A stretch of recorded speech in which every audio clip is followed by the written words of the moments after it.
આ ઝાડ બહુ અડી જાય છે એક. પણ તમને અહીંયાથી લાવવાનું કોઈ કીધું? અરે કાજે જ હજુ મુહૂર્ત કર્યું છે.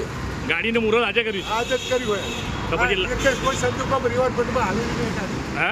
કોઈ સંજોગોમાં રિવરફ્રન્ટમાં ગાડી ના આવે. કારણ કે બે બાજુ ઝાડ હોય, અમે ગાડી વચ્ચે રાખીએ. પણ આ ડબલ ડેકર લઈને તમે શું કામ અંદર ઘૂસી ગયા? અરે, અમને તો આજે ઓર્ડર કરી બે જ ગાડી ચાલુ કરી. પણ તમને ઓર્ડર કર્યો વાત સાચી છે, પણ તમારે રિવરફ્રન્ટમાંથી લાવવાની શું જરૂર એમ? અમે તો ના જ પાડીએ છીએ. તો કોઈએ તમને કીધું એમનું નામ? પાંડે સાહેબ લખી દો. પાંડે સાહેબે કીધું છે કે રિવરફ્રન્ટમાંથી ડબલ ડેકર લઈ જવાની. હા. ડબલ ડેકર બસ ચલાવવા માટે થઈ અમે 2 દિવસથી ટ્રાયલ ચાલુ છે. એટલે ગઈકાલે એક આખો દિવસ બસ ચલાવી હતી, આજે એક બસ ચલાવી. એના અંદર નવો ડ્રાઈવરને બી અલગ અલગ ડ્રાઈવરો સાથે આપણે કામ કરવાનો પ્રયત્ન કર્યો. તો એમાં આજના જે ડ્રાઈવર હતું એને એવું હશે કે બસ નીચે ભરાઈ હશે, એટલે એણે કંડક્ટરને નીચે ઉતારી બસને ધીરે ધીરે આવવા દીધું.